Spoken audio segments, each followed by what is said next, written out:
get it twisted out here. It's delusion. It's giving delusion. The Lululemon. Yes. I'm with you. And a lot of the women that come to my platform, I won't settle. I'll just be single. My mom's single. My mom's been single. My mom raised me single, so I'll just stay single. By the way, that's a very genetic trait. It's true. There's a book called. There's a book called. Single. No, it is. How picky you are. There's a book by Barry Schwartz, one of my mentors. He's a professor, and it's called The Paradox of Choice. People get f***ed up when they think they have too much choice, but nobody has as much choice as you think. But it's genetic. Some people, he calls them maximizers or satisficers. Maximizers are always looking for better, and they're not going to settle till they find the best. Satisficers realize time is short, and so it's like you got to marry something, especially for giving birth to babies. Like for men and women, you got to pop them out. Emily, thank you for the likes. We are. Nature don't give about culture. I won't settle. And he's right about this. You know, obviously the book is out or whatever, but thinking that you have more options than you do, and you're always trying to look for those better options, like as opposed to somebody like me who just getting up, you know, being healthy, feeling great, my son doing good, being able to move like I want to without having to work for somebody, going out in nature, that's good enough for me. So anything on top of that is just extra, right? So it's just it's the way people view life, man. You know, it's the way people view life and go about living it. It's not possible for two people to like each other exactly the same amount, which means that one person must always like the other person more, and the other person must like the other person less. These things change. They generally don't change like this, but the gap can go up and down. One person is generally the adorer, and the other person is the adored. The person up here on the pedestal is the adored. Now, there are pros and cons to both of these positions. It's not like one is better than the other. And in fact, most people, contrary to popular belief, want to be here. They want to be the adorer, because the adorer gets to be with the one they love. And there's no greater victory in popular culture than that. And when you're with the one that you love, you get to experience the panoply of human emotions that comes with that.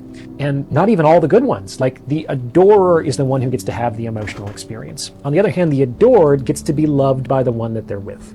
Not nearly as emotionally compelling a situation. While most people want the emotional component of a relationship, in my experience, it's more important for the woman to have that than the man. It's been said that you can make a woman feel anything except bored, and I think that there's some truth to that.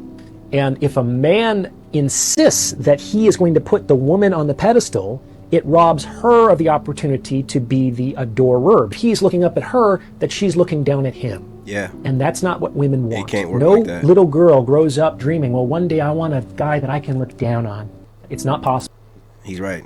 I mean, and I know a lot of women are like, I don't want to be looking up to no dude. You're practicing hypergamy. Every guy that you date after your previous boyfriend, you're looking for a better version. You're always looking to upgrade, okay? So you don't want to be with a guy that you're the one that he's adoring more than you're adoring him. You're not even going to be with that guy. You got guys in your DMs right now that want to be like that to you. So I just wanted to just come on just to see what was going on. I'm rating women. Did you want to get rated? Yeah, you can rate me. I'm okay with it. Don't do it to yourself. I got a guy that say hi. Oh my goodness. You see what I'm saying? She set herself up. She went on the evil Kevin Samuels show, and you know what's going to happen. He's going to cook her up, man. She went on there for it. Just like the women used to do on Kevin Samuels show. Wow, man. I look low, so it's fine. You can rate me. Okay, how old are you? I'm 40. You're 40. How many children do you have under 18? 4. Beautiful, honor roll student girls. Very good. By how many fathers? 3. Well, 2. You said under 18. My son, I have 5 kids with 3 baby daddies. One of them is deceased, and the other 2 are in jail. So I just wanted to just come on just to see what was going on. I'm rating women. He took it easy on her, I guess. Healed men are hunters and chasers. Healed spiritual men who are deeply rooted in their masculine are nurturers. If you look at a father and how he treats his daughter, he's not chasing. Nobody's chasing. But that's how a man should be when he likes a woman, when he's healed. If there's a game of chasing, I have to act hard to get. He gets me, then he acts hard to get, then I get him. Yeah. Then every time I want to be nice, I don't text. It's like too much. It's too much for my head. I cannot do these games. And as I said, imagine I like him, and I'm not calling him or texting him because I'm waiting for him to do it. Yeah. And Sarah dies the next day. What's my last memory with him? I didn't do it, and my last day with him, I didn't do anything because I wanted him to chase. I'm not waiting for a man to choose me. I'm choosing him. Unhealed men are hunters. Okay, and there it is. Like I said, women need to approach men. It's the safest thing, and men should not be out there chasing down women. That's completely backwards, man. And also, when you're chasing women, you give them all the power. The minute you're chasing them and you're giving them all of your power, like you're asking her to be the man in the situation and figure out what to. No, bro, like get yourself together, yeah. Not buy me a Birkin or house or give me that G-Wagon. It's G-Wagon season. If he ain't getting it, he not getting his pussy. But that is why he's gonna go to OnlyFans and stay in that zone. Do you still trust women after working in nightlife for 20 years? Listen, this dude, he be on his Chosen One videos, man. He does not miss a day. He be on those Chosen One videos, man. Shout out to him, man. Man, he's on his grind. I can feel when people suck too much energy out of me. Remember, Chosen One, you're an electrical being. You can only hang out with quality people.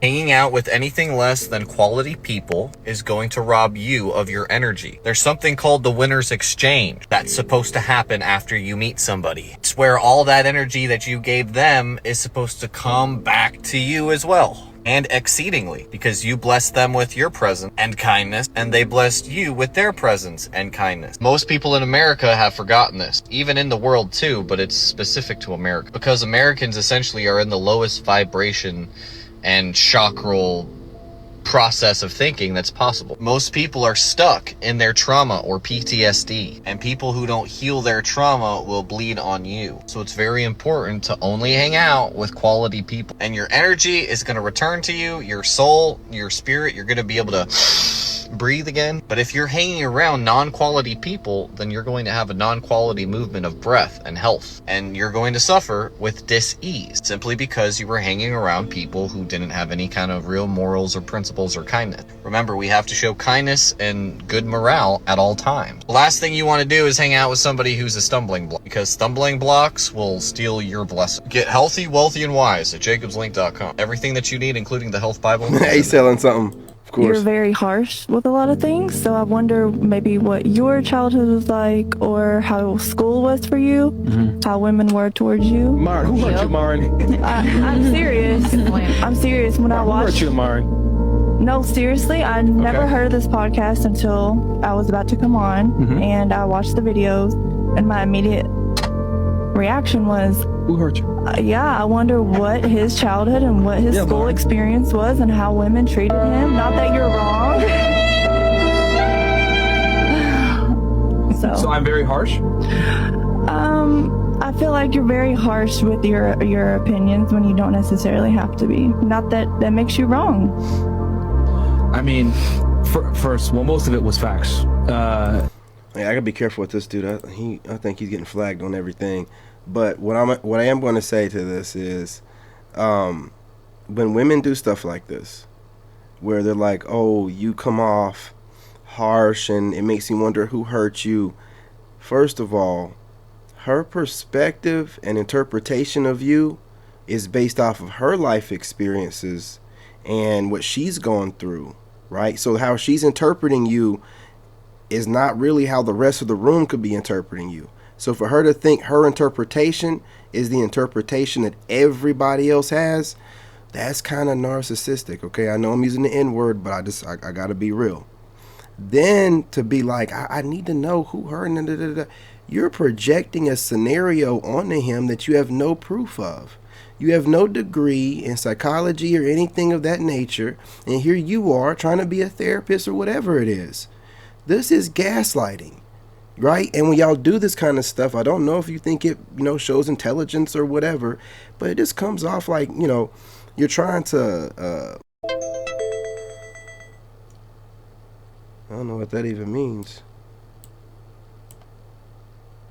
Inactivity. For 4 minutes? What are you talking about? You know what I'm saying? TikTok does the most, man. Okay, with your facts. And Yeah. So you're asking me what my childhood was like?